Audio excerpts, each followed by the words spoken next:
Gee whiz.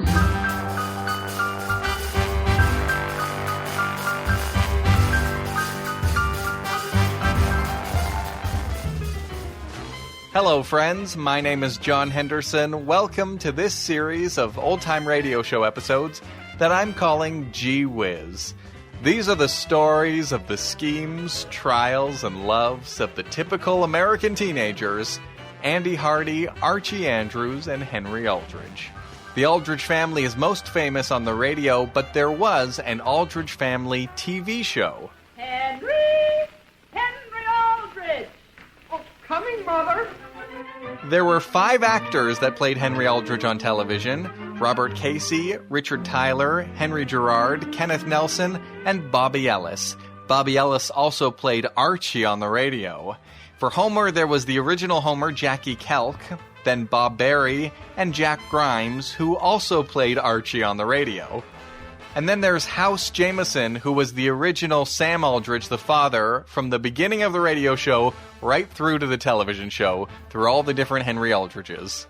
And it's so interesting to see faces that go along with those familiar voices. What is the matter with him? No, Alice, just because the boy isn't eating your griddle cakes, there's no sign that he's coming down or something. Well, I'm sure it couldn't be the cakes. They're done all the way through. Mother, do you think it's right for me to go tonight when Henry isn't invited? Mary, who isn't invited? Who isn't invited? That's not the reason I'm not going. But you are invited. I am? But gee whiz. Oh, my goodness. This episode of the radio show comes from October 14th, 1948.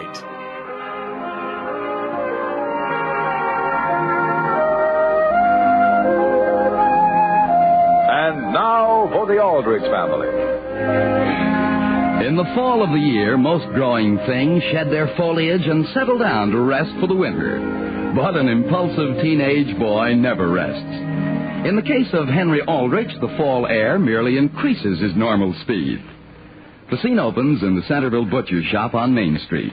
It is early afternoon. Now then, Henry, I guess you're next. Well, Mr. Pritchard, I'm here. So I see. Here I am, Mr. Pritchard. I've come to pick up my order. What order? Gee whiz, my wieners. Remember, I phoned and asked if you'd get me $3 worth of extra fresh ones. Oh, you did? Sure. Sure. Sure. Gee, is that Charlie Clark going by? Excuse me a minute. Hey, Charlie! Hi, Henry. Charlie, have the kids got everything straight? Sure, I guess so. You're all to go to McCorkle's Rocks on your bike. Sure. And nobody's to light the fire until I get there. Okay. Okay. Why? Why what? Why do we have to wait till you get there? Because, Charlie, because I'm organizing the whole thing. Oh. Sure. Why? Why? Gee whiz, so nothing will go wrong. Henry, did you say $2 worth or $3 worth? $3, Mr. Pritchard. Okay. Extra fresh. Now listen, Charlie. Charlie, where'd you go to? Gee whiz. Mr. Pritchard, are you taking those wieners out of the showcase? Sure. But didn't you order special ones just for me? Why, sure, Henry. I've just been saving them just for you, right here in the corner of the showcase. Oh, well, that's good. Boy, have I got a headache. Oh, that's too bad. I don't know why I let myself get talked into managing these things. Excuse me, do you mind if I just watch you weigh those wieners? Now, look, Henry, just keep away from these scales. Sure, I'd be glad to. Only I have to look after all the little details, such as... Such as what? Well, Mr. Pritchard, I don't suppose your thumb's actually resting on the scales.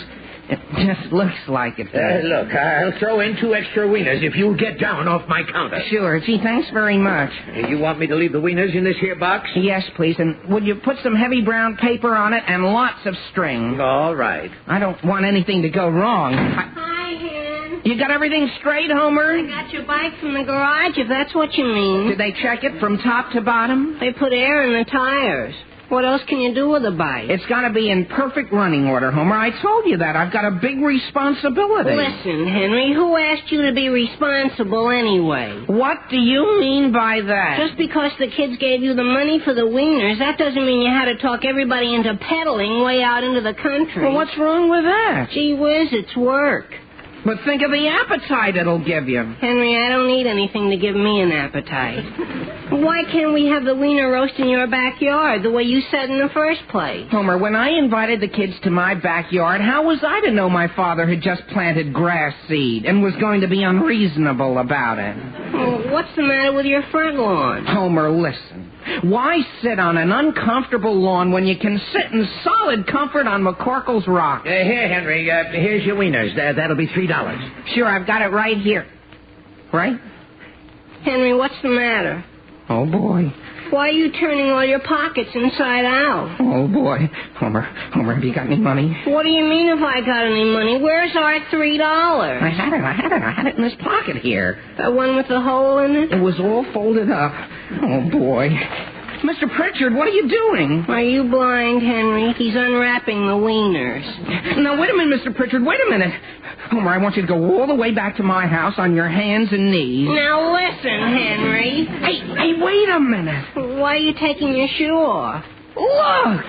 Here's the $3 in my sock. What? And it's still all folded up. Well, I'll be darned. Mr. Pritchard, would you mind wrapping those wieners up again? Oh, all right. Boy, Homer, isn't this my lucky day? I'll say. Let's get going. Where'd you put my bike? Right out there at the curb, behind that truck. You mean the one that's... Homer, the truck's backing up. Hey! Oh, gee, where's my bike? Hey, mister, look out! Hey, cut it out!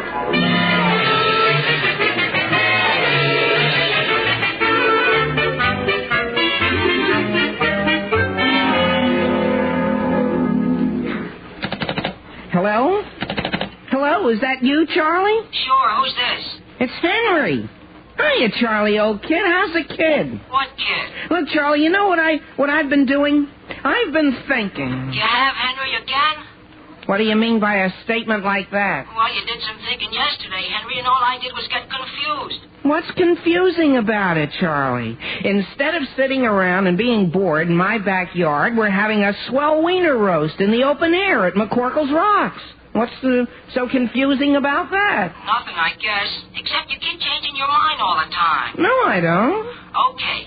We're all going out to McCorkle's Rocks on our bikes. That's final. Well, look, Charlie, and that's what I've been thinking about. We're just letting ourselves in for a lot of trouble going on bikes. We are? Why? Well, for one thing, they're tearing up a piece of the road out there. And, boy, there are ruts all over the place. Yeah? Sure, and detours. And well,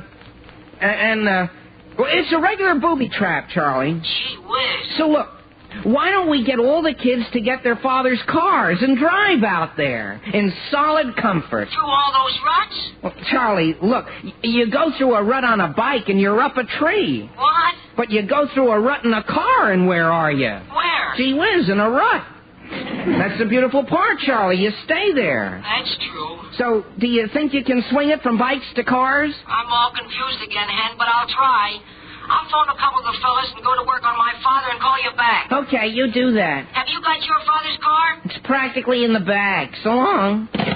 Father!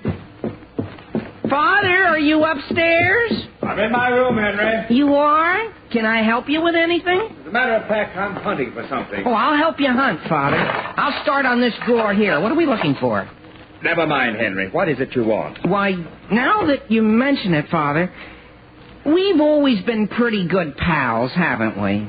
I think so, son. Sure. That's what I'm always telling the kids. Boy, I say, is my father a reasonable sort of guy. He has his faults, sure, but don't we all? The main thing is, he's generous. Who is? You are, Father. And boy, I think if a person is generous, then the rest can just go out the window. Would you like a wiener, Father? You're throwing them out the window? No, gee whiz, I'm just not letting them out of my sight. Father, I'll get right to the point. I'm glad to hear it. I'll ask you straight from the shoulder. You know your car? Pretty well. I've been on intimate terms with it for 10 years. Well, sure, that's my point. What is? Father, you remember the other night you said you didn't feel you should get a new car until this one was worn out? Yes, I believe I said that. Well, don't you agree that the only way to wear it out is to use it? I do use it. Sure, Father, but I don't. Henry, I don't want it worn out that quickly. Well, Father, if you just lend it to me tonight, I give you my word you'll never know it had been in a rut. What's that? Oh, I mean, well, it's a matter of life and death, Father, and all the other kids are getting cars, I think. Henry, if you want to borrow my car this evening, why don't you come right out and ask for it? You mean I can have it? Well, if you can show me a good reason why you need it. Oh, I can, Father. I can dig up as many reasons as you want. Henry! Yes, Mother? You want it on the phone. Oh, boy, that'll be Charlie. I'll be right back, Father, with my reasons. Thanks, Mother. Henry, slow down. My goodness, Sam, what's the matter with Henry? Well, that's a pretty involved subject, Alice. Right now, I'm trying to find my maroon tie. What maroon tie, Sam? My favorite, Alice, the one I wear all the time. I've been hunting high and low for it all week. Now, dear, you don't want that tie. It was worn practically to shreds. Alice, why do you say that? Dear, let's talk about it some other time. I have to go down and start dinner. Alice, what happened to my maroon tie? Very well, Sam. To be perfectly frank, Henry borrowed it. What? Now, dear, before you lose your temper, try to think of all the nice things he does. Henry! Sam, there's no use asking him for it. Why not? Well, as I said, it was pretty well worn, and well, you see, Henry was patting this horse. What? And you know those little white squares on the tie? Sam, you have to admit they do look like lumps of sugar. Alice, do you mean some strange horse ate my tie? Oh, no, Sam. No? It was Gus's horse, Sheila. You know Sheila did. Alice, that's the third thing Henry has borrowed and not returned this week. Henry isn't the only one, dear. There's that book you borrowed over a year ago called History of the Roman Empire. Alice, that's different. I don't remember who I borrowed it from. Have you made much of an effort to find out? Alice, I never heard of anyone called Aunt Tilly. And that's the only name in the book. Henry, where are you? And now, dear, try not to get angry. I'm just going to teach Henry a lesson. You have, Charlie? You have your father all sewed up? Well, so have I. Henry, please put down that receiver. Sure, Father. So long, Charlie. And keep working on the rest of the kids. Henry, about my car... Sure, Father. Here are my reasons. You can forget the whole thing. Forget it? Father, you mean I can't have it? I do. But you haven't heard my reasons. Just sit down, son. I'll tell you a few of my reasons.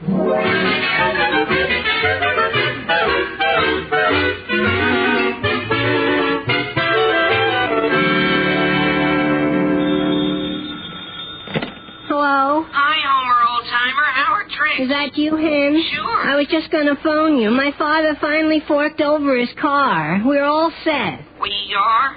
Well, look, Homer, I've been thinking, and did I come up with a swell idea? Yeah. Sure, it's so good I don't know why I didn't think of it before. Look, why don't we all chip in and take a couple of taxis out to McCorkle's Rocks? A taxi? Sure, and ride out in solid comfort. Well, Henry, you take a taxi and I'll go in my father's car. But wouldn't it be more fun if we all went together? And then besides, if we all chip in, it'll be cheaper. What do you mean cheaper? It won't cost me a cent to go in my car. Think of the repairs. What repairs? Homer, that road is full of ruts. Why, some of them are this deep.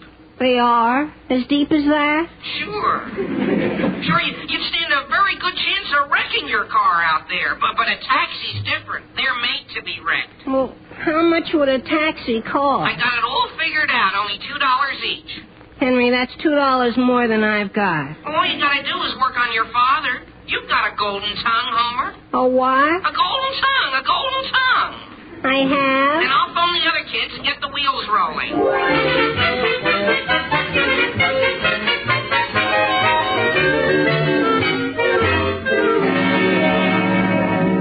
But Father, Henry Aldrich can get $2. Now, wait, Charlie. Mother says it's all right with her and it's all right with Mr. Aldrich. So why isn't it all right with you? What do you want the $2 for? I told you could have my car, didn't I? Yeah, but suddenly we've all decided to go out to McCorkle's Rocks by taxi. By taxi? Why? Because of the ruts, and it's bad enough with a bicycle and with a car, gee. Only a taxi doesn't cost as much to fix like a car is when it's wrecked. What's that? I think that's my reason. I'm all confused. Now, just a minute. Who's running this Wiener Roast? Henry Aldrich. Very well. Before my headache gets any worse, I'm going to phone the Aldriches and find out what's going on. I still don't think you'll understand it any more than I do. Number, please. Elm 303. Elm 303. Charlie, run along. Can I listen, Father? I'd like to find out what's happening. I'll tell you what's happening. Now, run along. Yes, Father. Hello. Hello, Mr. Aldrich. This is Mr. Clark. Oh, how are you, Walter? Sam, I'd just like to know if you're loaning Henry your car this evening or if you're giving him money or what. Well, I'm certainly not lending him my car. I'm being very firm about that. A boy his age isn't capable of taking care of other people's belongings. I see. Recently, Henry's developed a bad habit of borrowing things and not returning them, so I've decided to clamp down. Good for you, Sam. Borrowing things is one of the worst faults a boy can have. Exactly. Some people never get over it, even when they grow up. I agree with you 100%. For example, Sam, somebody, I can't remember who it was, borrowed a favorite book of mine over a year ago. History of the Roman Empire, it was. Yes, sir. And I've never seen the book again. Mr. Clark, that's rather a coincidence. If you ask me, Sam, it's a perfect example of bad upbringing. I'm sure your book will show up one of these days, Mr. Clark. Now, excuse me, I think I hear my wife calling me. Goodbye. Goodbye, Sam. Walter, did I hear you talking about that history of the Roman Empire? You did? Well, I certainly wish you'd hurry and find it.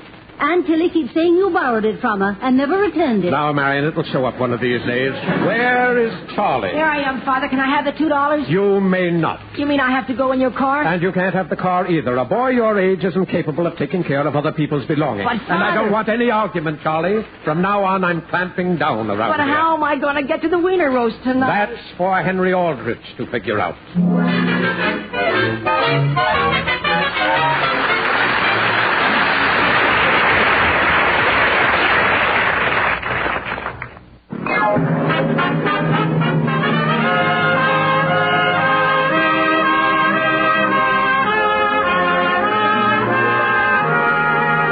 Now getting back to the troubles of Henry Aldrich. Henry has undertaken the management of a Wiener Roast at McCorkle's Rocks.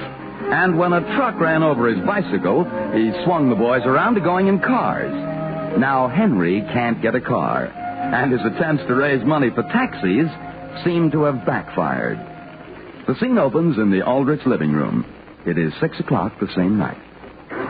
Homer, what do you mean by that? Lock the doors, Henry. Lock the doors. Why? Gee whiz. The kids are all on their way over here to your house, and boy, are they mad. What are they coming over here for? They're all going to punch you in the nose and take their wieners over to Willie's backyard and eat them. But I thought everybody was getting money for taxis. Well, they were. Only everybody got confused, and our fathers started phoning each other, and now they've all decided to clamp down. But why? Well, as near as I can figure out, it's because your father says boys our age shouldn't borrow anything. Oh, boy. Well, frankly, Homer, I'm kind of tired. I don't mind a bit having the whole thing over at Willie's. The trouble is, Hen. What? You're not invited. I'm not invited? After all I've done? That's why you're not invited. Well, gee, that's the thanks you get. Well, then, wait a minute. Homer, listen, I just got an idea. Henry, take my advice and forget it. Look, when the kids get here, you stall them, see? Don't let them get near the wieners. And in exactly half an hour, they're going to get the biggest surprise of their life.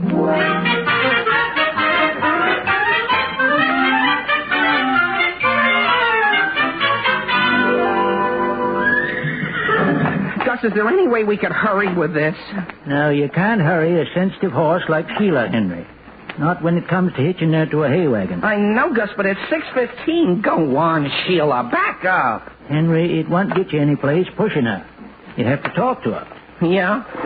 Sheila, listen, I'm talking to you. It's 6:15. And the kids won't wait much longer. Back we go, Sheila, baby. Back up to the nice wagon. I sure appreciate your doing this for me, Gus. Boy, wait till the kids hear they're having a hayride out to McCorkle's Rocks. But I'm not the one doing you a favor, Henry. It's Sheila. It is? Yeah. You don't know what this is costing her. She's allergic to hay, you know. But is that right? Yeah. Poor baby, she's got hay fever. Let her go, Sheila. Now let Gus put your harness on. Well, could I be taking care of this? Yeah. That's the bit, Henry. It goes in her mouth. Oh, yeah, sure. Here, Sheila. Open your mouth. You'll have to drive her real careful, Henry. Because she's a regular bundle of nerves tonight. She is? Yeah. Well, if she seems unhappy, I brought something along to give her. Something she loves. What is it? The other half of my father's maroon tie.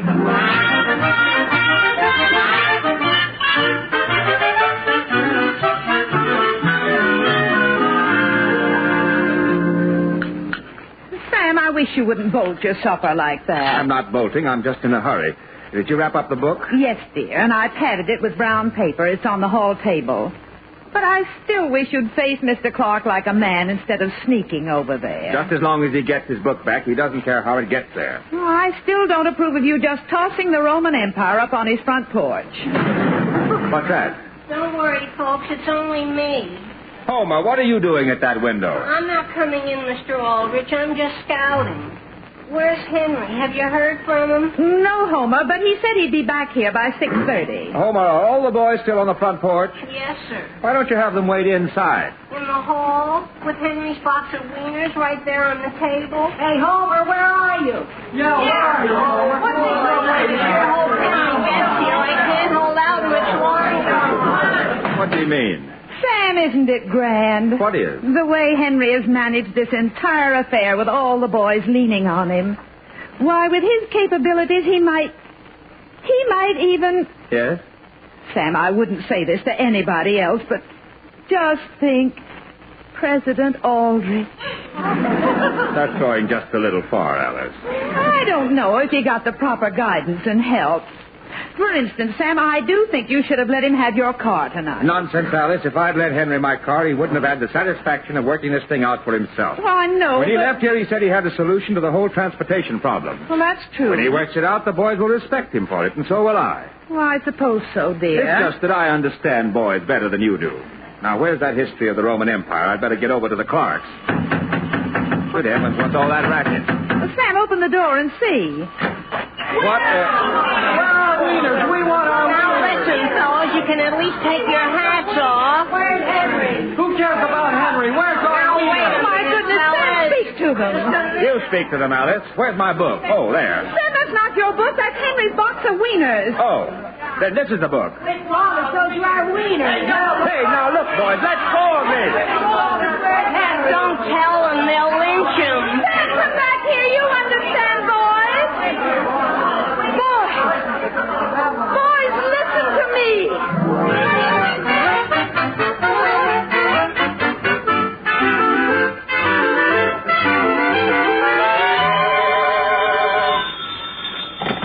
Hello? Is that you, Mother? Henry, what on earth happened to you? Oh, boy, everything. All the boys are right here in the living room waiting for you. They are? Oh, gee whiz. I explained to them that you were working out a way to get them all out to McCorkle's Rocks. And, dear, they were so excited they forgave you for everything. Mother, that's the whole trouble. They were going to have a hayride, only now they're not. Why not? Well, I was driving Sheila down Walnut Street, and she was as peaceful as can be when, bang. What happened? All of a sudden, a fellow with his coat collar turned up and his hat down over his eyes dashed right in front of Sheila and threw something. Yeah? And the first thing I knew, there was hay all over the place. I was in the gutter, and Sheila was headed for home. Oh, my goodness. And, look, Mother, would you mind packing a suitcase and sending it over to Aunt Harriet's? Henry, why on earth should you... I'm just going to stay here a couple of weeks, till the air clears. Now, dear, you can't do that. Henry, your father just came in. I'll talk to him and call you back. Okay. Sam, what on earth is that all over your coat? Hey. Hey? Hey, Alice. I just thrown the book up on the Clark's front porch when out of a clear sky I was nearly killed by a horse. You mean it was you? What? Sam Aldrich, do you realize what you've done? What I've done? When you ran in front of that hay wagon, you upset Henry's whole apple cart. Alice, will you please explain what you're talking about? Just this, Sam. If you don't do something to help Henry, he'll never be able to face his friends again.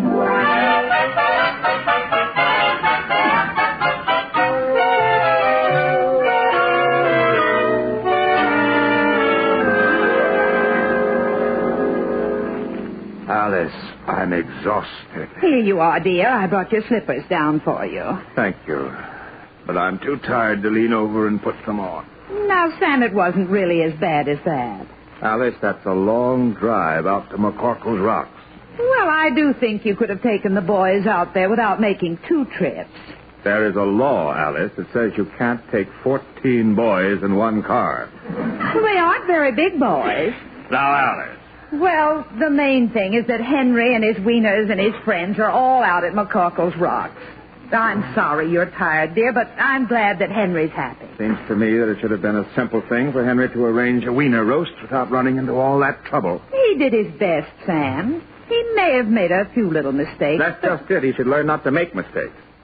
By one little mistake can alter the whole course of the world. Yes, dear. Oh, did I tell you Mrs. Clark phoned while you were out? Mrs. Clark, they didn't see me, did they? Oh, no. They wanted us to come over and play bridge this evening. What's that? After all I've been through? I knew you'd be tired, dear, so I said no. Good. I invited them over here instead. Over here? Alice, why did you do that? The last thing in the world I feel like doing is playing bridge with the Clarks. Oh, you'd better answer the phone, Sam. I'll have to start on the refreshment. But Alice... That's a fine thing. Hello? Hello there, Mr. Aldrich. This is Walter Clark. Well... Hello, Walter. I hear we're playing bridge tonight. Yes. Well, I'm delighted. Look, Sam, would you mind if we brought along the refreshments? Oh, now, that won't be necessary. But we'd really like to. You see, earlier this evening, some stranger tossed a package up on our front veranda. What's that? And when we opened it, it turned out to be a box of Wieners. Wieners? You mean... Oh, no.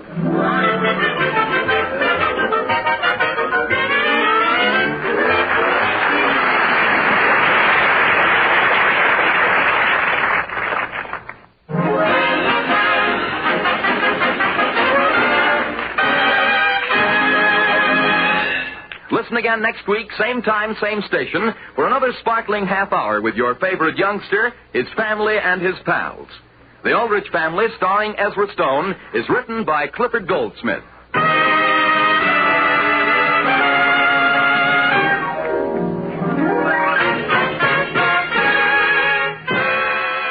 That was The Aldrich Family from 1948, and here's an episode of The Hardy Family. The Hardy Family started out as a film series. The second film, You're Only Young Once, was from 1937. We'd like you to meet the Hardy family. They're pretty swell people. Judge Hardy, his wife Emily, Aunt Millie, sister, and Junior. I told you how pretty you look, Mother. You've been too busy practicing law. In its simple and homely way, we believe You're Only Young Once is great entertainment. A sincere story of true-to-life characters, beautifully portrayed by Louis Stone, Fay Holden, Sarah Hayden, Cecilia Parker, and Mickey Rooney. And by the way, Mickey, what do you think of your family? Well, one thing. You never know what you're going to find this family doing next. 13 years later, and Mickey Rooney is still playing a teenager. Here's The Hardy Family from October 24th, 1950. From Hollywood, here's Mickey Rooney, Louis Stone, and Fay Holden in The Hardy Family.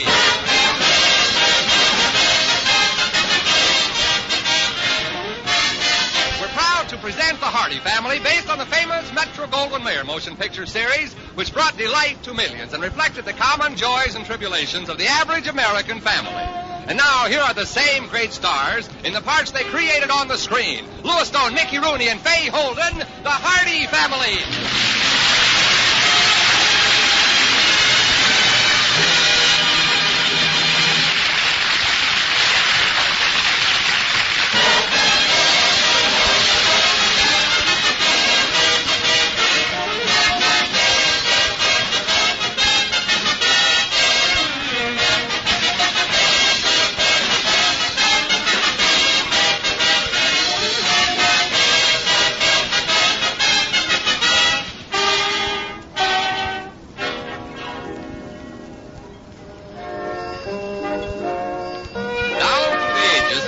Intrigued by get-rich-quick schemes, the fast, the easy dollar. But probably no man has dreamed of it more, longed for it harder than Andy Hardy. A syndicate, Andy? Yeah, that's right, Beezy. You and me, huh? Yeah. And inside of a week, we can make thousands, Beezy. Of dollars? Yeah. So what do you say, huh, kid? What do you say, Beezy? I don't know, Andy. Oh, what's the matter? Don't you like the idea of making thousands? Like it, I love it. But it's the initial capital investment I'm worried about. Initial capital investment? After all, Andy, $1 is a lot of money. Beezy, where's your imagination, your vision? I'm willing to let you in on a scheme to make you rich. A scheme that took me weeks to work out. And you worry about a measly buck. Well, honey. Okay, all right, okay, keep your $1. But when you see me driving around in my new convertible, spending money like water, I don't want you to come crying to me. A new convertible? That's right. Okay, Andy, I'm with you. Good. Here's my $1. Shake, partner. Shake. You really think it's a good idea, huh, Andy? I know it is, Beezy. I spent weeks thinking about it. Did all sorts of research. Read dozens of books. We can't miss. Oh, boy. There's only one thing, Andy. Yeah, what's that? What if the first horse we bet on doesn't win?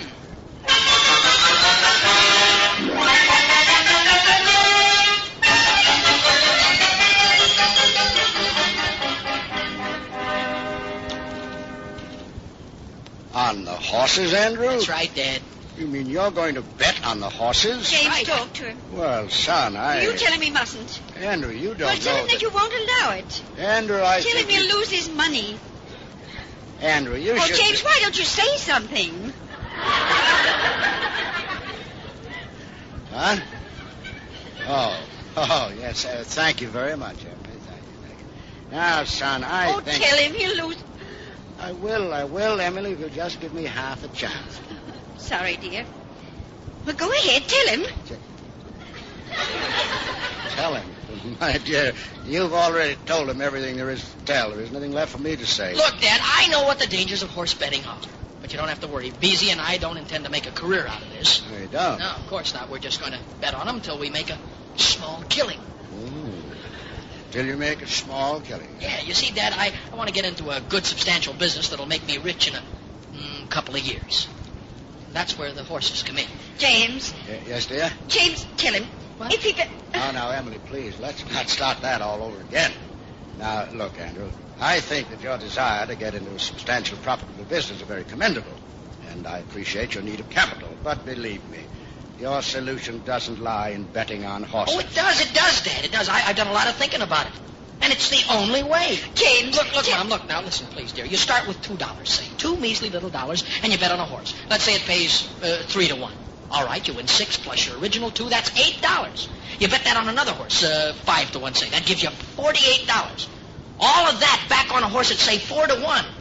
See, only 3 races, and you've already got over $200 starting with only 2. I know, but, Andrew, what if one of the horses loses? That, Dad, is my ace of hope. I have a system. Oh, you've got a system, huh? Yeah, a foolproof, infallible system. Andrew, the poor houses of this country are full of men who have foolproof, infallible systems. Not like this one, Dad. I got it from a book called The One Sure Way to Make Horses Pay. Andrew, there's only one sure way to make a horse pay, and that's put him in front of a milk wagon. Oh, Dad, but look, this one's a little different. It's got... Wait, I'll get it, folks. I'll be right back. James, you've just got to stop him. No, Emily, just take it easy. But James, horse racing... I know, Emily, there's nothing wrong with horse racing. It's a fine sport and beautiful to watch. Perhaps, dear, but Andy wants to bet on them. Well, perhaps I could talk Andrew out of it.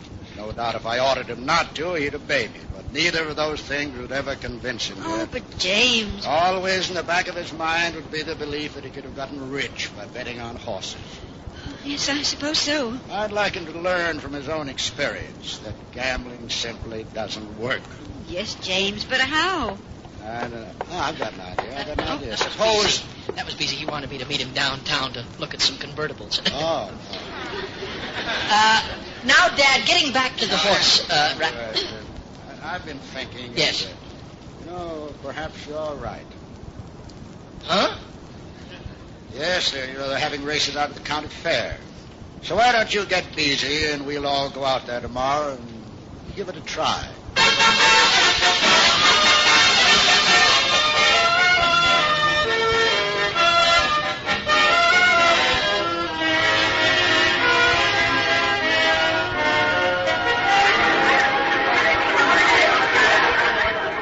My goodness, James, so many people. Yes, dear, it does seem... Okay, Andy, I got our bet down. $2 on the nose. Oh, good. What horse are you betting on, Andrew? Double cedar. Double cedar? Yeah. Well, could I ask why you picked that one? Well, certainly. You see, according to this system, you study all the horses in the race from every point of view. You take the horse's post position, add the jockey's weight, divide that by the time it took the horse to run the same distance last time out. Add to that 5 points for every time he's won before, 3 points for every time he's been second, and 1 for every time he's been third. Did I leave anything out, Beezy? Yeah, you divide that total by 2 if the track is muddy and by 3 if it's fast. Yeah, that's right.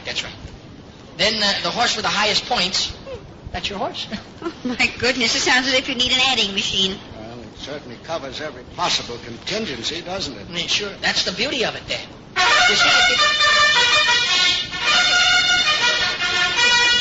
They're started! The horses are at the post. Wait a minute!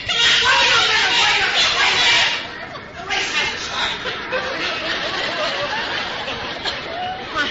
I'm sorry. Boy, Andy, we got 3.5 to 1 on double seater. 3.5 to 1, that's $9.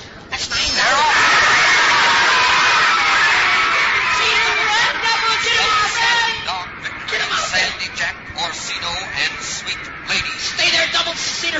Stay there, boy.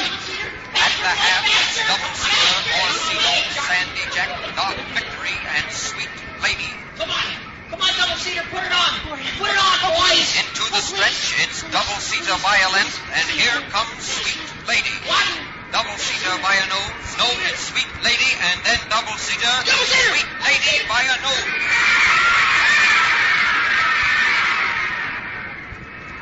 Double seater. Drop dead. Double seater. He should be pulling an ice wagon. Well, that's too bad, boys. That's too bad. What do you suppose went wrong with your system? What went wrong with his system? Sweet Lady, that's what went wrong. Imagine being beaten by a horse like that. Well, how did Sweet Lady rate in your system, Andrew? Let me see the paper, will you, please? Yeah. I see, Sweet Lady, the count, so on and so forth. Worst horse in the race. Well, that's an interesting system you've got there, Andrew. Look at the odds Sweet Lady's going to pay. 35 to 1. That shows you right there that nobody expected this horse to win. Oh, that's not so, Andy. Huh? Well, who did expect him to win, Mom? Tell me. Well, I did. What? Listen, Mom, it's easy enough to say that after the race is over. Everybody's no, going to win. Andy, no. I knew it all along. Look, I have Sweet Lady underlined on my program. Holy smoke, she has. Gee whiz, Mom. What made you pick Sweet Lady? Oh, she got the prettiest name in the race.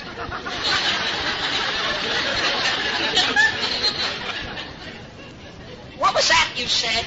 Oh, brother. Well, it's just one of those lucky things, Mom. You couldn't pick another winner in a million years. Oh, no, I don't suppose I could. Well, what do we do now, Andy? It looks like the syndicate's out of business. Well, that was just a fluke, Beans. Look how close we came, huh? Let's go for another buck apiece, huh? Oh, sure. Now I'm game. Great. Who do we have picked for the second? Now, let me see. The Hideaway. Yeah. Okay, Beezy, put $2 on his nose. Andy? Yes, dear. I wouldn't if I were you. What do you mean, why? Why not? Well, because Simpleton is going to win. Simpleton? What makes you think so? Well, dear, when I was a girl, I had a teacher whose name was Miss Simon. So? Well, Miss Simon. Simpleton. Simple. Simon. See?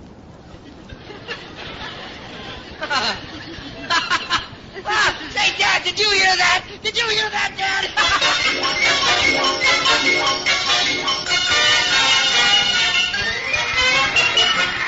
Hideaway! Around the turn, it's Simpleton by 2 lengths, Happy Lad and Saranap. Come on, Hideaway! Come on, boy! Get up there with It's a race, Hideaway! You're supposed to run, you know! Stretch, it's Simpleton, Happy Lad, Saranap, Gold Rose, Dog Biscuit, and Hideaway. Simpleton by 3 lengths, Happy Lad and Saranap. And here they come across the finish line. Simpleton by 5 lengths, Happy Lad, Saranap, Gold Rose, Dog Biscuit, and Hideaway. Did you see that? The jockey had to practically get off and push that horse across the finish line. Well, Andy, there goes the syndicate again. Yeah. Well, it's working, Emily. What is the... My plan in bringing Andrew down here so he can see that gambling doesn't pay. Oh, yes, dear, yes. James, if I'd been betting, how much would I have won by now? Well, $1 bet on the first horse would have won you $70. Oh. You see, Emily, the only way for a boy to learn is by actual experience. Oh, yes, dear, you're so right, yes. James, how much would I have now if I'd bet all my winnings on the second horse? What's that? Well, $70 at 4 to 1 is $280. Really? Uh-huh. You know, I think this afternoon's experience is going to show Andrew. $280? That's right. I think it's going to show Andrew the fallacy of gambling. James, how long has this been going on? Oh, Emily, no.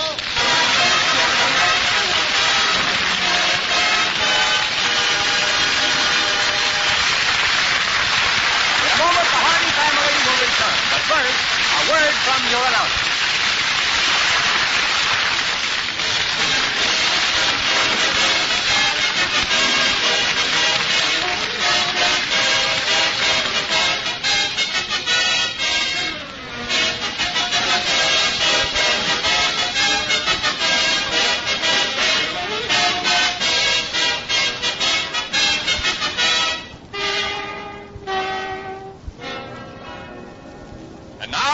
To the Hardy Family, starring Mickey Rooney, Louis Stone, and Fay Holden. Many men have gone out of business by betting on horse races, but Andy Hardy is probably the first person who tried to get into business that way, with, so far, not much luck. Say, Beezy, shall we go for another $1 apiece? Oh, come on. Well, okay, but only on one condition. Now, what's that? That we let your mother pick the horse. But, Beezy, those 2 wins of hers were just flukes. Pure luck. But it's your mother's selection or nothing, Andy. All right. Let's see who she likes in the third. Mom! What is it, dear? Mom, honey, who do you like in the third? I beg your pardon? He means what horse is going to win the third race. Yeah. Spook Ship, of course. Why, Mrs. Hardy, why? Well, I like mystery stories. Okay, Andy, $2 on Spook Ship's nose. Yeah, wait, Beezy, not so fast. Let's see what the experts have to say about the Spook Ship. Let me see, Spook Ship, here it is. Here. The tipster says, and I quote, "If this horse doesn't have an inferiority complex yet, this race will give it to him." Is that what he says? Yeah, that's what he said. Here, Charlie the tout says, quote, "Cannot outrun a fat-legged old man." Well, what do you think, Mrs. Hardy? Are those men supposed to be experts? Yes, ma'am. Oh, my goodness, how little they know. What do you mean? Is that your frank opinion, Mrs. Hardy? Why, yes. That's good enough for me. Andy, $2 on Spook Ship's nose. Easy, listen, Spook Ship, Andy, or no syndicate.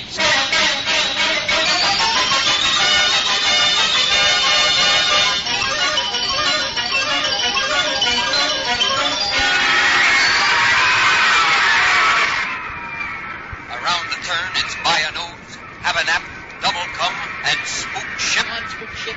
Get off your knees and run. Oh, Spook Ship, faster, come on. Oh, you're not Buy a nose, double come, and Spook.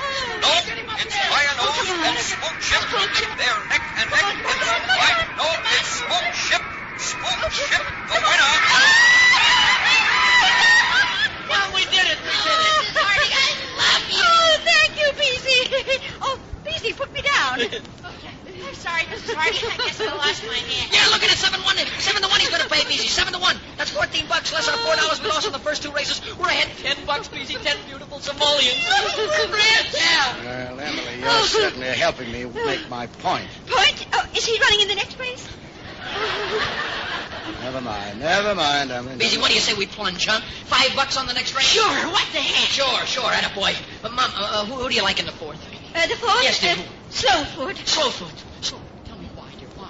Well, my mother had a friend, and this friend had an uncle, and he Never mind. Look, $5 on Slowfoot.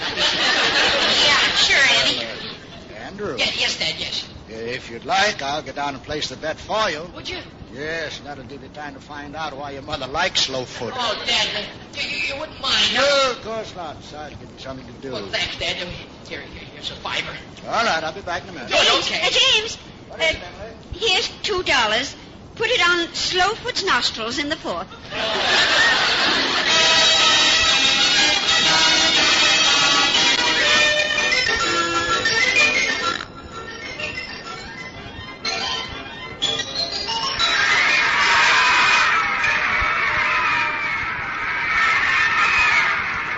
And it's Slowfoot by 5 lengths. We won!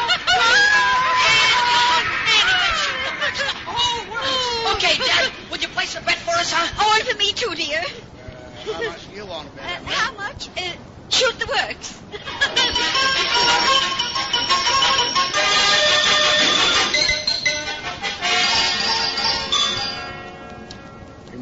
all of it on short hair and the sixth? Every last cent, Dad. Every last cent. Yeah, And Dad, yeah. Here, buy yourself a hot dog or something, will you?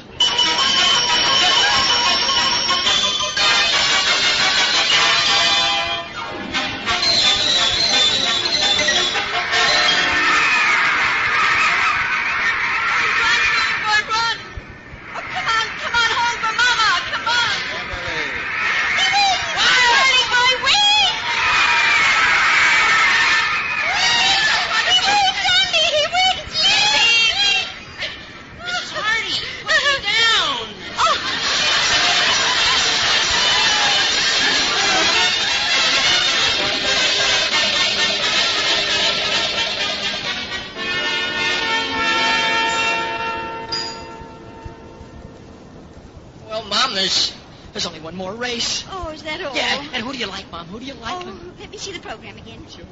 Please give me that program, will you? Oh, sure. I was just sort of trying out your method of selection, Mrs. Hardy. Take this horse named Hot Toddy, for instance. That's my father's favorite. He leaves you cold, doesn't he, Mrs. Hardy? Yes, Beezy, I'm afraid he does. Besides, Beezy, I heard the man behind me say he was a sleeper. I don't want to put money on him if he's going to fall asleep. Yes, ma'am. Well, who do you like, ma'am? Well, just a second. Dad, how much money do we have now? Well, after winning the third, fourth, fifth, sixth, and seventh races, your syndicate is now worth $328. Oh, did you hear that, Beezy? Did I hear it? Boy, did I? What do you say, Beezy? Did we go over the pile? Natch. Okay, Dad. Bet the whole thing. The whole That's thing? right, yeah. Well, Andrew, I don't... How much do I have, James? You have $130, Emily. Let it ride. What? Now listen, What? Just listen, Oliver. There's something I have to tell you. What, Dad? Take the... Huh? Well, Oh, well, never mind. What horse did you choose, Emily? I'm not sure, dear. None of the names of the horses in this range mean anything. Wait a minute. Number 4. What horse is that? Number 4. Let's see. 1, 2, 3. That's Tread Easy.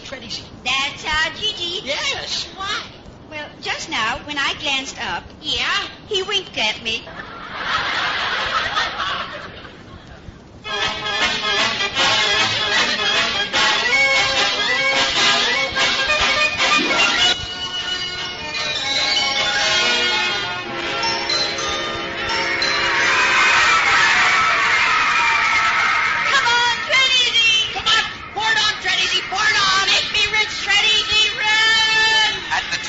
Tread Easy, Hot Toddy, and Win a Pile.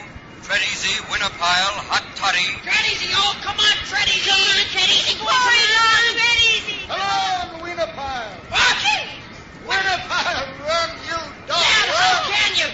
Come on, Tread Easy. Traitor. Come on, Tread Easy. It's Tread Easy. Tread Easy. It's by a nose.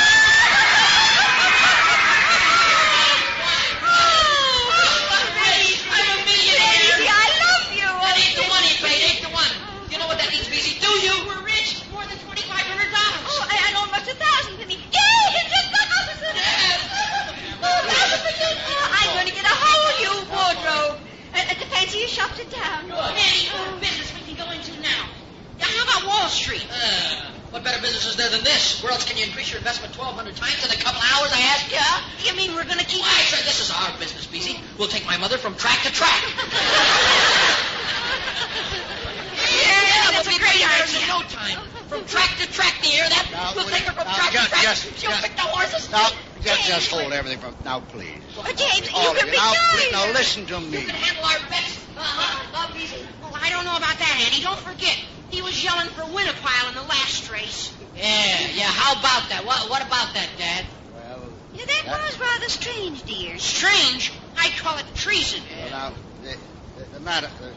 Well, the fact of the matter is, you've got to understand that I thought I was doing you all a very big favor. Favor? What favor? What are you trying to tell us, Dad? Well, I'm trying to tell you that I didn't place your bets. What? James. I don't believe it. I don't believe it. I don't believe it. Please. I'm sick.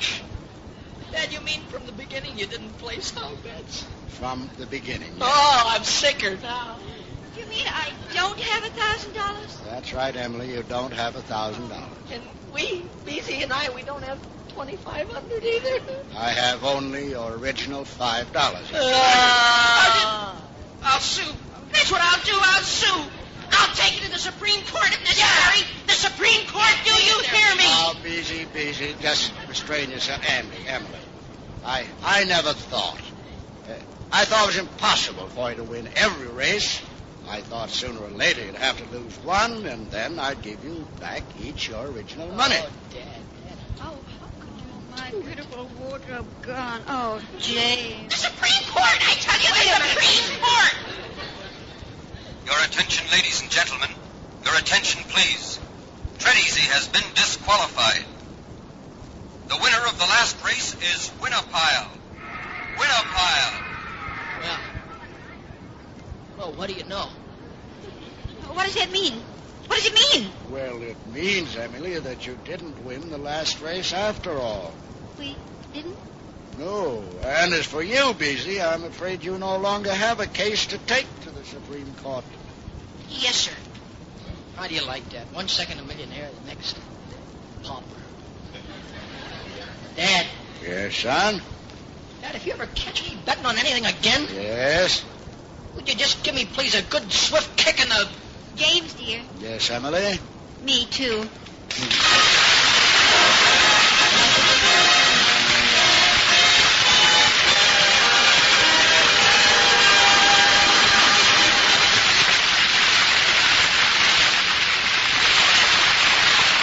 the Hardy family will return.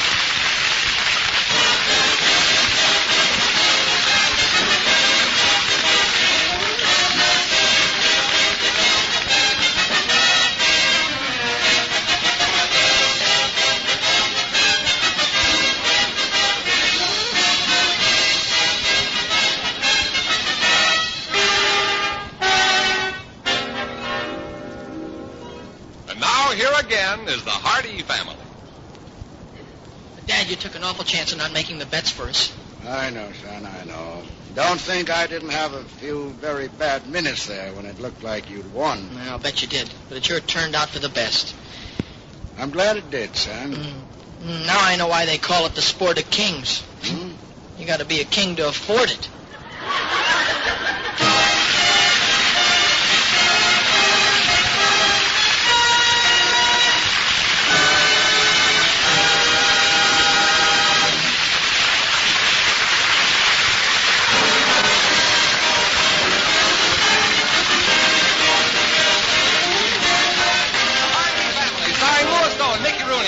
Is based on characters created by Arania Rudolph. This program was written by Frank Tarloff. Direction is by Joe Bigelow. Original music was composed and conducted by Jerry Fielding. Supporting cast included Dick Crenna and Stanley Prager. Jack McCoy speaking.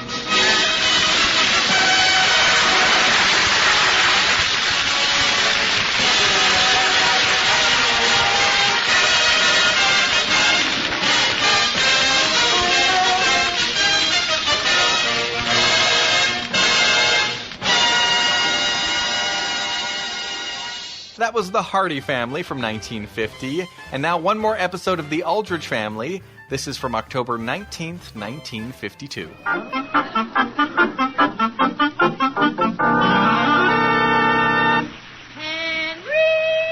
Henry Aldrich. Coming, Mother.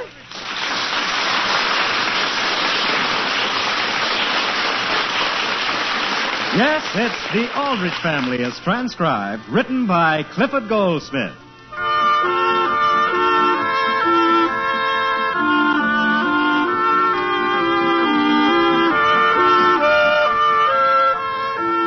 Someone once said that when you finally grow up and leave your teenage behind you, it's like being expelled from paradise. You can't ever go back. But there's one thing you can do. You can recall that wonderful time of your life in the misadventures of Henry Aldrich. The scene opens in the Aldrich living room. It's mid-afternoon. Now listen, Mary, for the last time. I'm not going to ask you again. Where is it? I don't have it, Henry. All right, Mary, all right. Just remember, I'm not going to ask you again. Good. Why should I go around humiliating myself? That's what I say. Sure.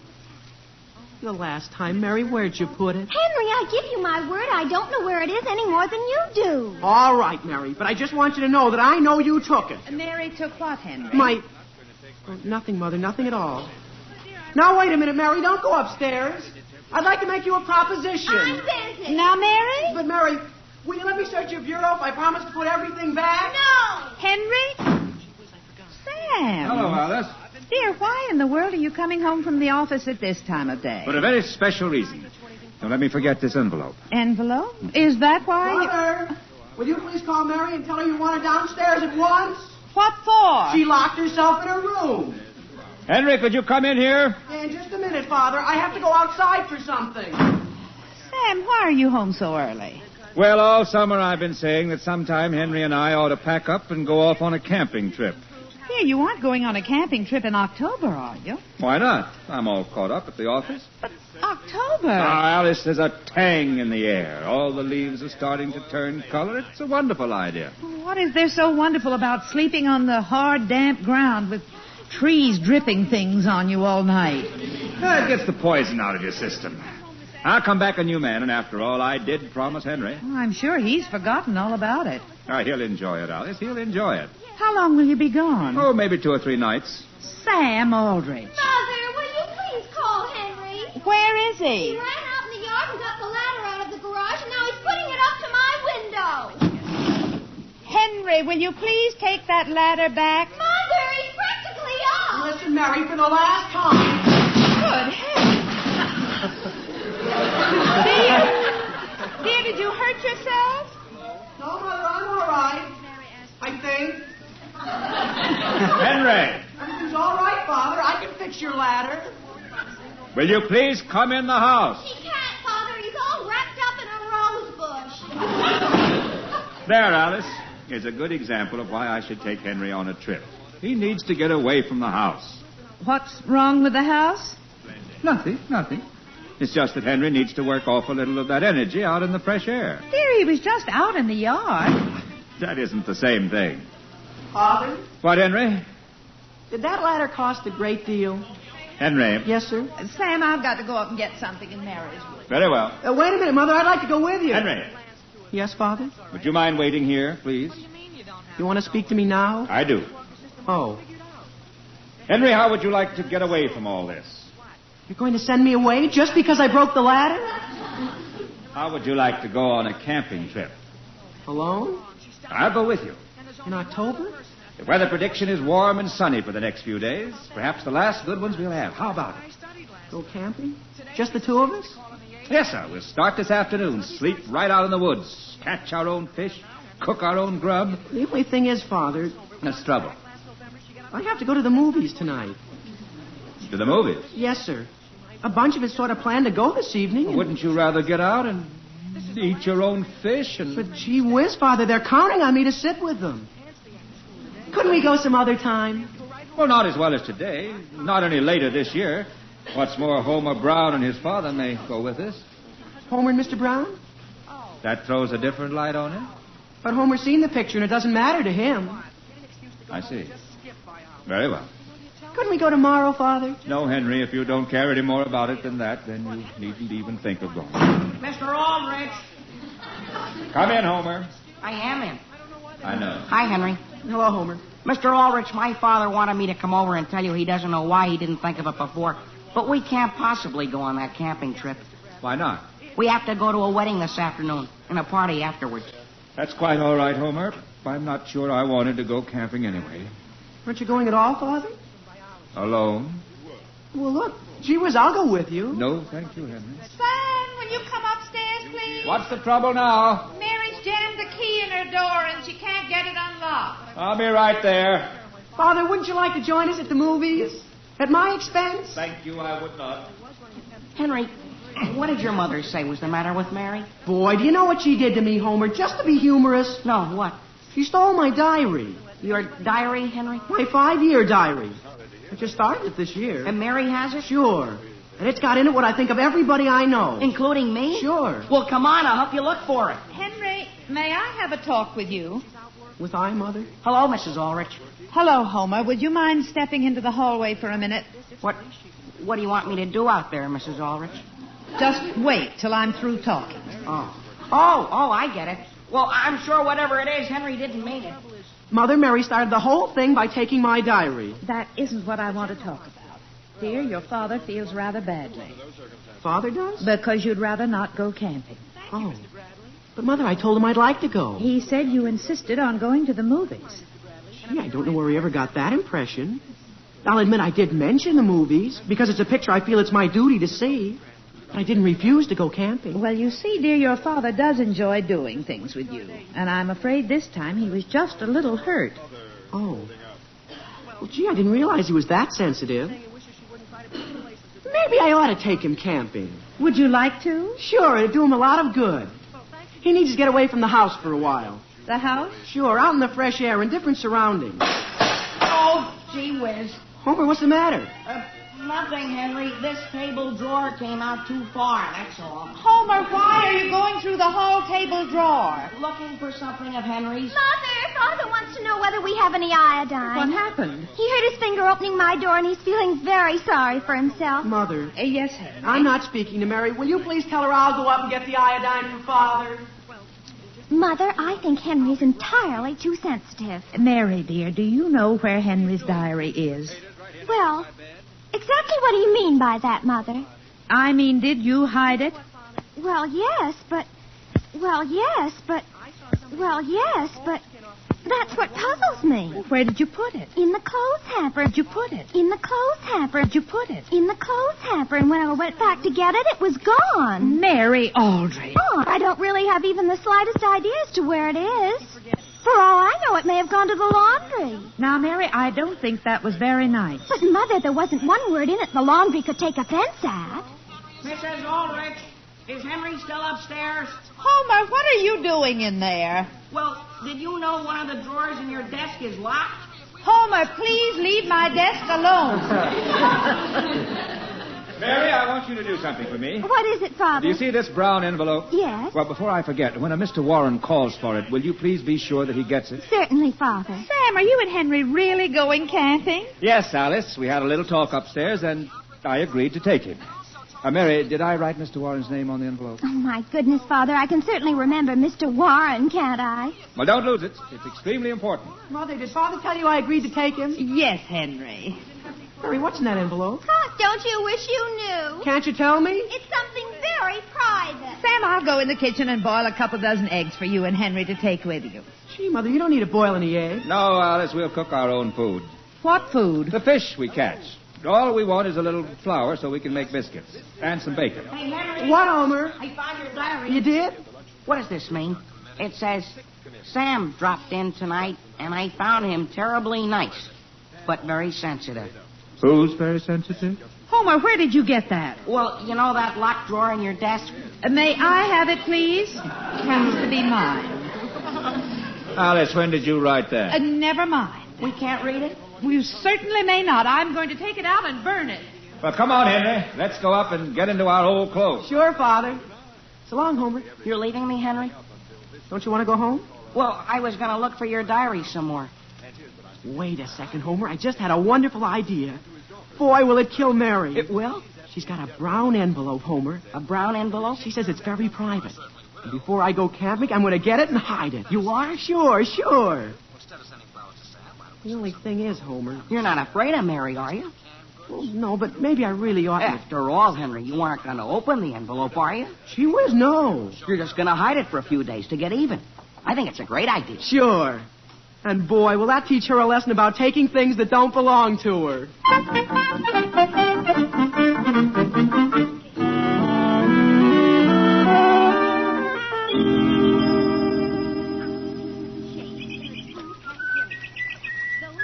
Father.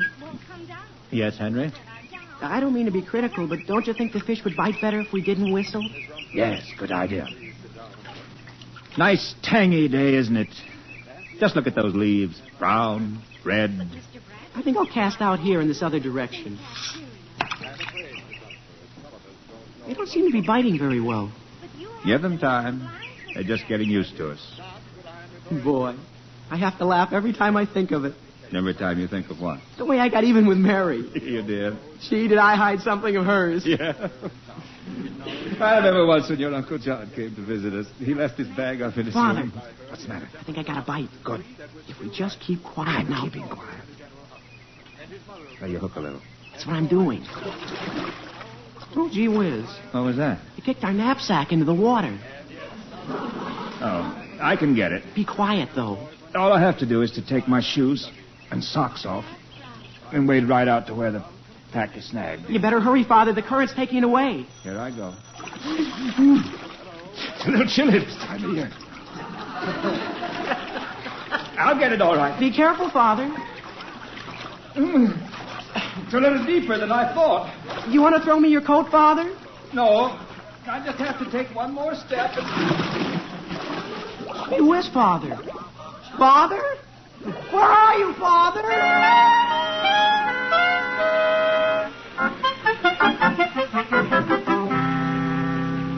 Mary, don't you have the slightest idea as to where you put it? I'm almost positive that I put it here on this hall table. And it was a brown envelope? Yes, about this big. Is that Mr. Warren waiting in the living room? No, dear. It's Will Brown, his uncle. Well, I'm going to ask him something. Oh, Mr. Brown? Yes, Mary? Does your Mr. Warren really need that envelope today? He sure does. He was down at your father's office this morning and got a little excited or something and walked off and left it. I see. Just how valuable is it? Well, it wouldn't be valuable to anybody else, but it certainly means a lot to my nephew. It does? He had his marriage license in it. Oh, is that all? That's all. He's planning to be married at 5 o'clock. Today? I hope you don't think I'd be wearing a cutaway like this a day ahead of time. Yes, sir. My nephew's whole future's in that envelope. Well, look, Mr. Brown, would you mind sitting down just a minute while my mother and I go through my room once more? Well, I won't sit down exactly. I don't want to ruin this coat. I'll just sort of lean against the wall.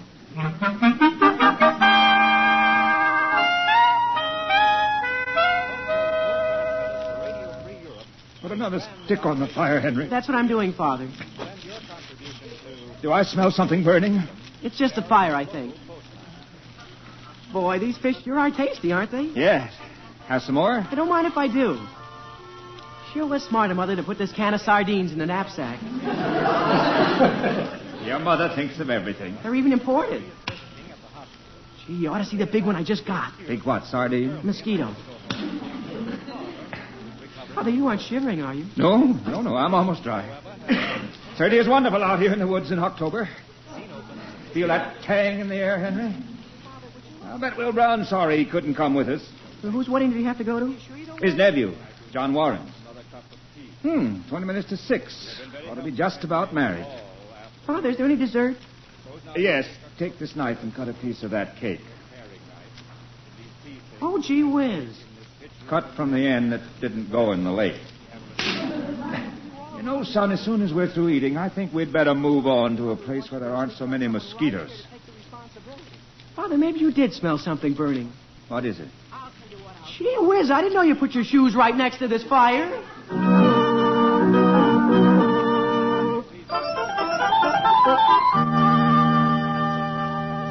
You go through that pile of papers, dear, and I'll go through this one. Oh, I've been through all of them twice, Mother. I just went through the trash pile, and there's no sign of any license there. Will Brown, you haven't been going through the trash pile in that cutaway, have you? I used a long rake.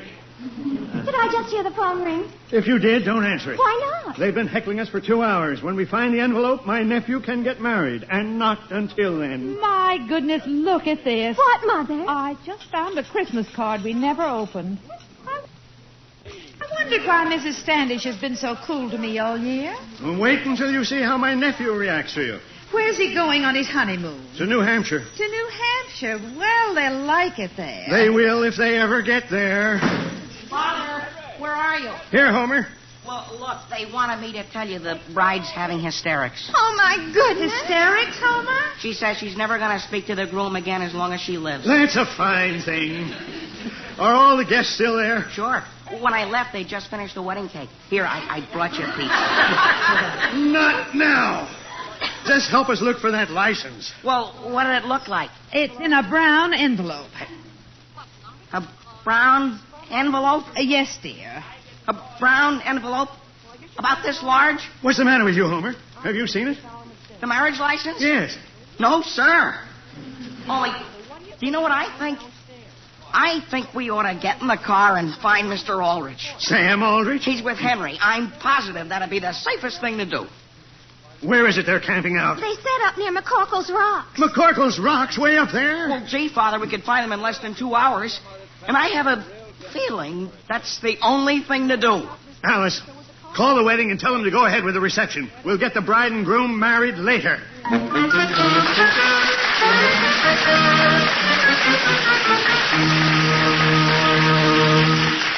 We'll return to the Aldrich family in just a moment. His voice has thrilled millions. His curly locks have been compared to spun gold. His background is that of a man of the world. Who is he? Nobody but Phil Harris. And tonight you can join Phil and his long-suffering wife, Alice Faye, in another of their funny misadventures. And then your weekly Theater Guild on the Air presents John Lunn and Vivica Linfors in a tender story of 2 war orphans, Seagull Cry by Robert Nathan.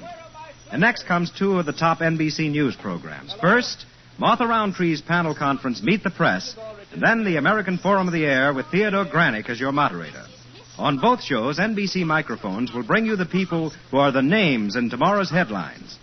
So check your local newspaper for broadcast times. Stay tuned to this NBC station. For Theater Guild on the Air, the Phil Harris Alice Faye Show, Meet the Press, and the American Forum of the Air.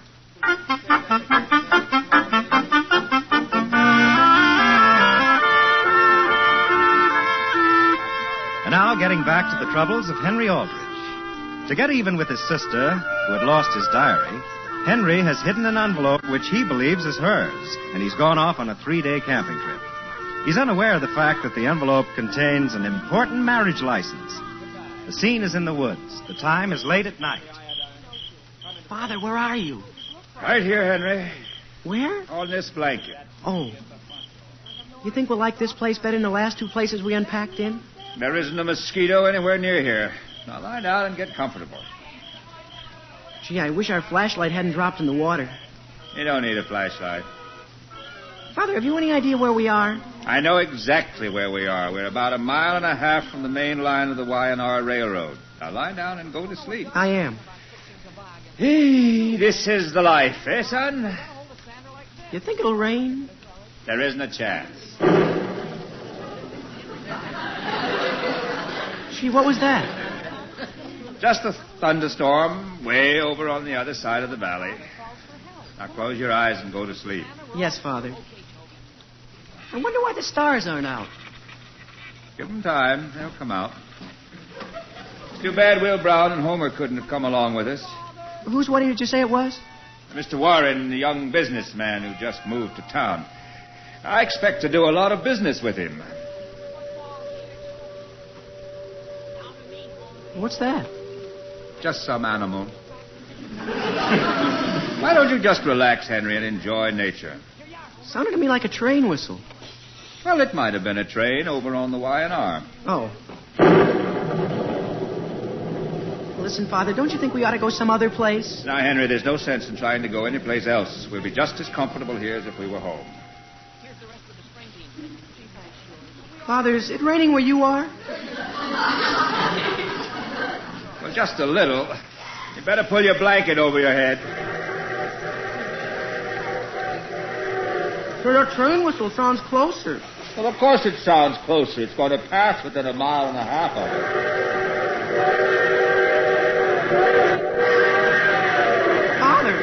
Father, the headlight's pointing right at us. What's that? Do you feel any ties under you? How did we get way over here? Come on.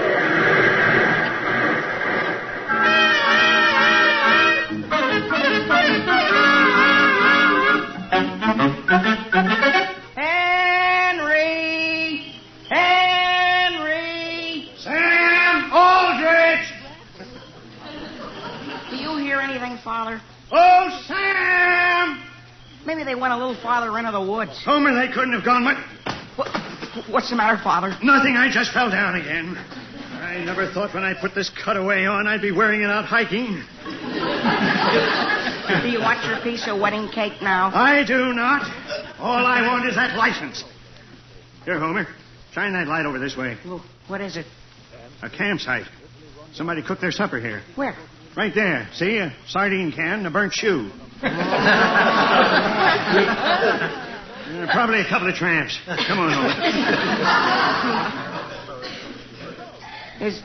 Is that rain I feel? Oh, just the leaves rustling. Was that leaves, too? Oh, Sam! Sam Aldrich! Henry!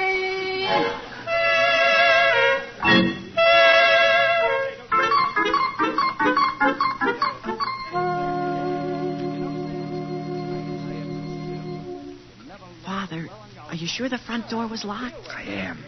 Let's try the back door. That's what I'm doing. Gee, don't you think we ought to call Mother? No. Real softly? There's no use disturbing your mother. It's nearly midnight. Bless you. Thank you. Father, why couldn't we sleep over at the Browns? When we drove by, the lights were still on. And the guests are still there, too. We're not walking in on any wedding party looking like this. Oh. We're the last people in the world they want to see tonight. Gee, even the windows are locked. Father, I know what we could do. What? Camp out in the garage. No, Henry, your mother'd never let us hear the last of it. Oh, incidentally, when you see her in the morning, it won't be necessary to mention the fact that we lost her frying pan. How about your shoe that we lost? Well, that was an old shoe I bought at least 2 years ago. Hey, wait, I know how we can get in. Where you going? The cellar door is unlocked. Follow me. Bless you. Thank you.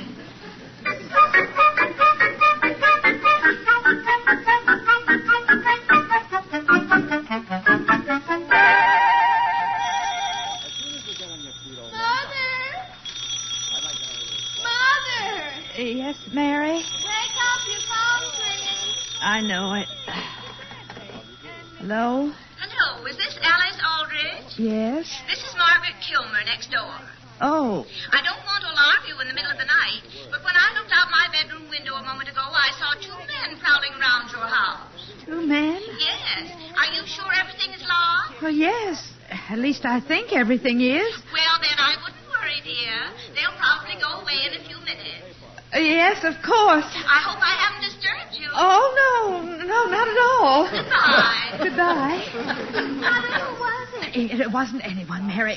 Just Mrs. Kilmer. Mrs. Kilmer? She says not to worry, but there were 2 men outside. 2 men, Mother? Now, don't be afraid.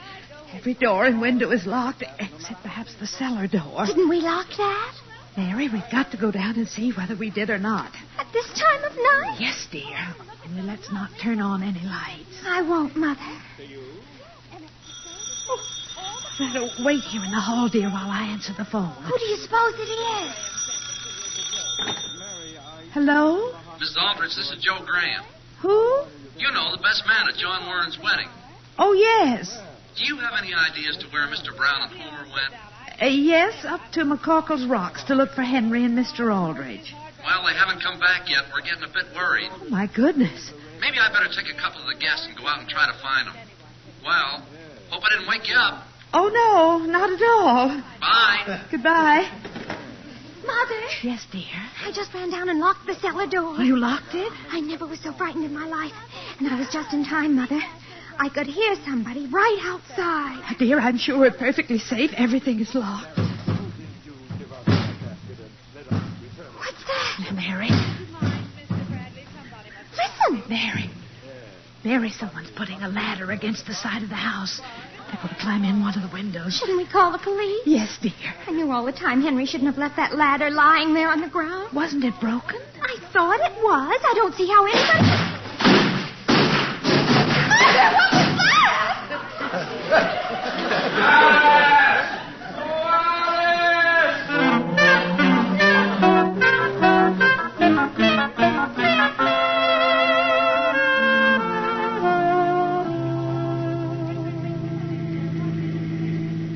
What time is it, Sam? 10 minutes to 3. Are we almost home, Father? We are. Mary, Yes, Father. as long as you live, if you ever discover that Henry is keeping another diary, you are not to hide it in the laundry hamper or any other place. Is that clear?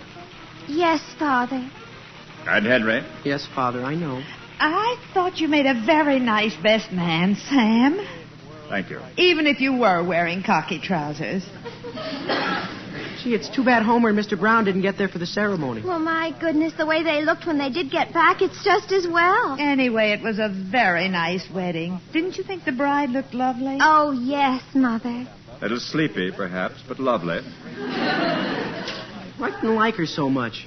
She was pretty darn cool to me. You don't say.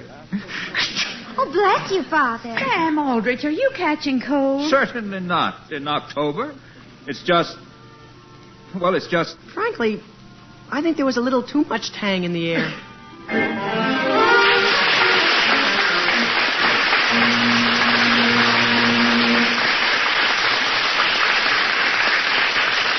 Radar can't do the entire job of protecting our country from a surprise air attack.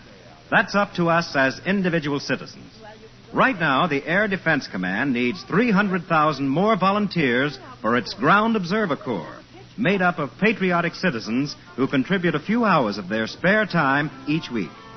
Both men and women from teenage up can join the Ground Observer Corps and perform a valuable service to our country. Write or phone your nearest Civil Defense Center.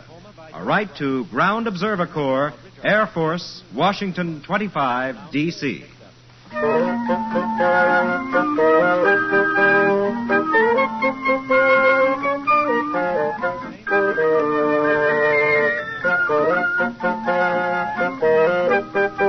Henry, did you see your diary here? Gee whiz, Mother, where did that come from? Well, I just came back with the laundry. What's this piece of paper with it? Well, I didn't read it. It says, we cannot accept responsibility for laundering this article, but suggest you send it to a reliable dry cleaner.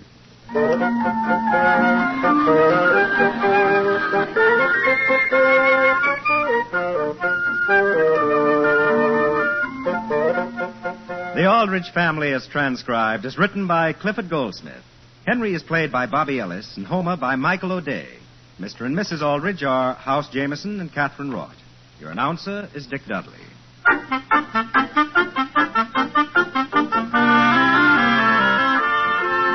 Listen again next week, same time, same station, for another sparkling half hour with the Aldrich Family. Good night, everybody.